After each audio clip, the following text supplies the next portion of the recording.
Hi, I'm Amy, and in some internet circles, I'm also known as ladywreck because I run a podcast called The Underbase where I review Transformers comics.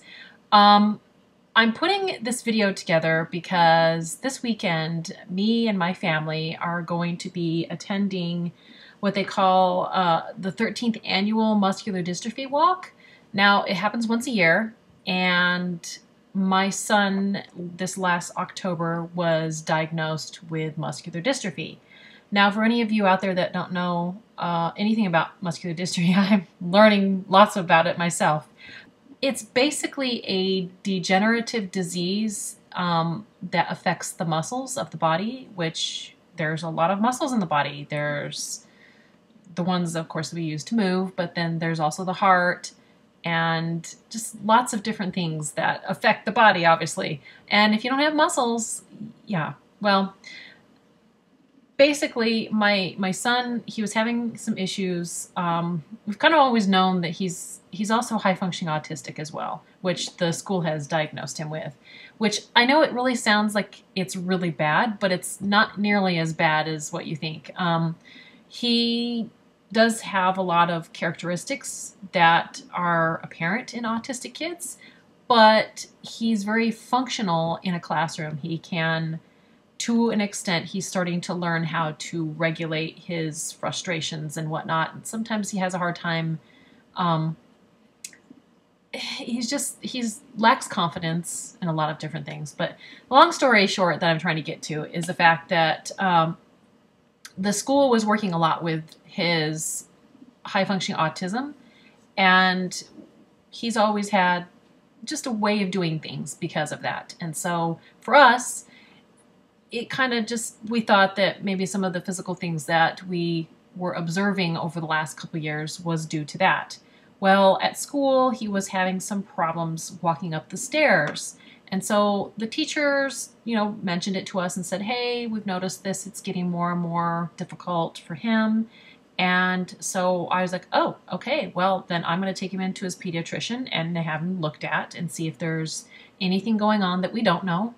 And that led to my pediatrician sending me to a specialist who then gave him a blood test, which is called a CPK blood test. It's this really long word that I can't say, so I'm not going to try. Basically, it checked for an enzyme that was in his blood, and normal blood levels for people that have CPK, everybody has it, it's a protein, is about 100, anywhere from 40 to about 170 is normal for just a regular person. His was pretty much 6,800 something. So it was incredibly high, which alerted them to the fact that he's got a muscular disorder. So it's kind of been a strange and whirlwind of an experience. After that, we had to get some genetic testing done, and they told us, oh, it'll be done in 3 weeks. And it's turned into a couple of months because now the next process for him is that he will be getting a muscle biopsy in about 2 weeks. And then they will do some staining with that to find out what kind of muscular dystrophy he has. So it's been a process. We've just we have to wait and see what happens, and it kind of really sucks in some instances because it takes so long to get all the results, but it takes as long as it takes. I'm pretty happy that the blood test, when they took that, they of course sent it to genetic testing to find out all of that. Basically, they had to go through his gene sequence and look at one small area and find out if there were any problems with it.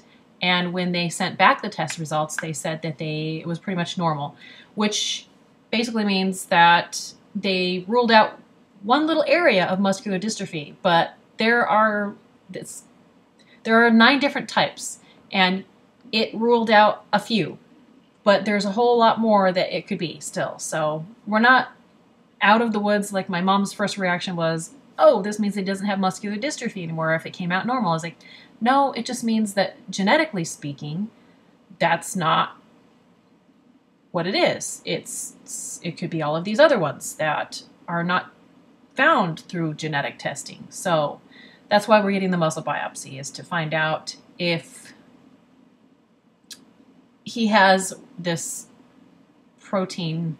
At least I believe it's a protein. I could be completely wrong on this. It's called dystrophin, and everybody has it in their muscles. It's the kind of like the glue that keeps all of the muscle cells tightly packed so that they can be healthy and so that you can have muscles and so they function like they're supposed to. When you don't have dystrophin in your muscle cells, then the cells can separate and they get spaces in between, and those spaces are going to get filled with something. And if it's not filled with muscle tissue, then it's filled with something else, and that's not necessarily what you want. So I'm not explaining this nearly as well as my husband would, but since I'm taking charge of this muscular dystrophy walk, I'm the one that's explaining it. So what does that mean? Well, for my son, it means that we don't know where and how it's going to progress. The two biggest factors that were involved in this is the fact that he is 9, and the later you find out about some of the disorder, especially in muscular dystrophy, the more worry that there is that there's something wrong. A lot of kids that are diagnosed later, they end up having a lot of major health issues, and they might even get to the point where they might not even be able to walk. Now, my son, he walks fine. He does struggle standing and getting up. There are certain things that he can't do. There's certain things that he's never done that we always thought, well, maybe it's just because of his autism. Well, it's probably because he couldn't, and he knew he couldn't. He's never skipped. He does know how to run, but he doesn't run very well. Maybe in future videos, I will actually put out exactly what he looks like as he's running. But right now I haven't. The biggest things that I see is, like, of course, when he goes upstairs, he does struggle. When he gets into the car, he has to help lift his legs in. And when he gets out, he has to really work to get out as well. He can still walk. I mean, I always offer to help him, but he usually wants to do it himself, which is great because, you know, I'm always there for him if he needs me. But for the most part, he likes to do it himself, and I'm all for letting him do it for himself for as long as he can. I don't know if he will end up in a wheelchair someday. I hope that he doesn't, but I'm realistic that it is a possibility, and I've been open about that with him. I don't know how long it will take to get a diagnosis once he's got his muscle biopsy. With that, they're basically going to take a small square of muscle out of his left leg, and it'll be over spring break, so he won't miss any school for it, but it'll be like really, really early in the morning, and we'll get that done. And yeah, we're trying to be as positive for him as possible, and we don't know what's going to happen. One of the other things that we had tested in January, we went to have his heart tested because, yeah, your heart is kind of important, and it is a muscle.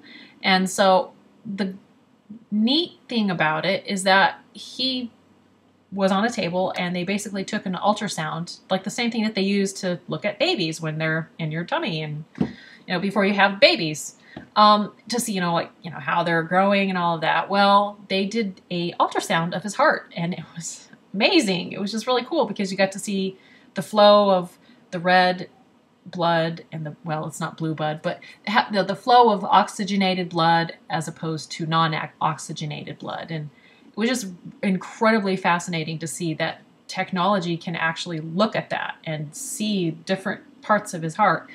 The results of that was that his heart is normal. The doctor said that it seems like a very healthy heart. We've measured every little inch of it. It seems like it's right on par to where it should be. Everything seems to be functioning normally. And as far as we are concerned, he's got a healthy heart. We'll see you next year. So hopefully every year that we have this heart test done, and they look at his heart to see how it is, they've got a baseline to start from now. Hopefully every year it'll be great. And I'm really happy with the fact that, hey, he doesn't have any heart issues, which is a major win in the muscular dystrophy corner. With that being said, I was actually going to have him on today, but he was kind of shy and he's like, ah. And now he's out hanging out with Dad, and they're doing something away from the house, which is why I can actually record this without having any interruption. But yes, this weekend we are going to be doing this walk, and what I really wanted to get to was the guts of why we are doing it. Muscular Dystrophy Association is an amazing association. They do research, they have clinics, they have support groups, they have summer camps, they have equipment, and it's all stuff that they work for, that's offered for their to all of their muscular dystrophy families for free. It's an amazing resource. I've just been incredibly impressed with them since this diagnosis.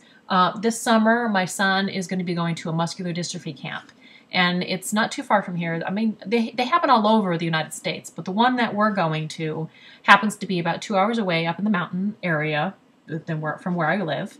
And they basically have 2 weeks. They have 1 week for the younger kids, which that's where my son will be. And then they have the other week is for the teenagers and the kids between like 14 and 18.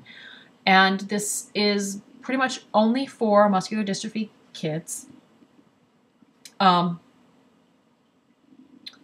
They have a camp counselor. They have licensed nurses and doctors and people that are associated with muscular dystrophy. But then they have lots of volunteers from all over the place. Some of these volunteers have been there, they've been volunteering for years. They see the benefit that it brings to the kids to have this opportunity to hang out with other kids that are just like them, that get to talk about things that they deal with. And pretty much it's like Christmas for these kids. I got a chance to just go to the intake meeting where they basically laid it all out, and they had some volunteers there, and they had the professionals that are planning on being there. I was just incredibly impressed with it. For every kid to go, it costs them $800 per kid that get to go.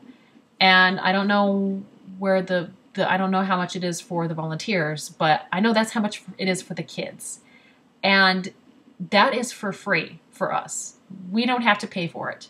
I get to send my son to this amazing camp that he gets to go and do this, and I don't have to pay for it. It's great.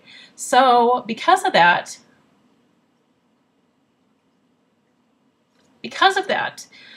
we really want to raise some money. Sorry. We want to raise some money so that we can kind of replenish what we're going to use. And I'd like to do this every year if I can, because I want to give back in that way. And so because of that, we'd like to raise about $1,000. So if anybody's out there and you'd like to help us and do this so that we can give back to this wonderful association that does this for all these families, it's just really would really appreciate it. This is a donation that can be, of course, given at any time, but we're trying to do it for this weekend, especially since, you know, he's 9 and he's going to go walking, and, you know, he does fine walking. If he gets too tired, sometimes he gets to the point where he falls down really easily. And so we just kind of watch it, maintain it, and just see if he gets too tired, then we'll just stop. But for the most part, we really want to be able to do this, and I want him to feel like, oh my gosh, I have this ability to do this, and we can give back, and other kids can be benefiting things as well as he is. So that being said, we're kind of going by the team name, the Wreckers, because I'm just a geeky girl, and that's why. My husband's like, oh, we're going to go as the Wreckers? What? I was like, you know what? It's just how it is. I'm the geeky girl that I am, and I'm trying to put it out there for everybody. So, yeah, that's us. That's what's going on with us. So hopefully, we can, I'm going to document everything. I'm going to try to come out with another video this weekend to also show what we did and to show him doing what he did. And yeah, just, I'm crossing my fingers it all works out and that we can get the donation, we can meet the goal that we have. And I thank you for anything that anybody can put out there. If you can put this video out there and show other people and let them know that it's happening this weekend and that they can donate at the website that I'm going to be putting on the video at this point. Really appreciate it. And other than that, I really can't think of anything else. I definitely ask questions in the comments, and I will try and address those in the future. And that's about it. Thank you, and good luck. Good luck to us. I guess we hope that we're going to be able to reach our goal. So you can also follow me on Twitter and on Facebook, where we will be putting out the results of how everything went. Thanks, and we'll catch you next video, I guess.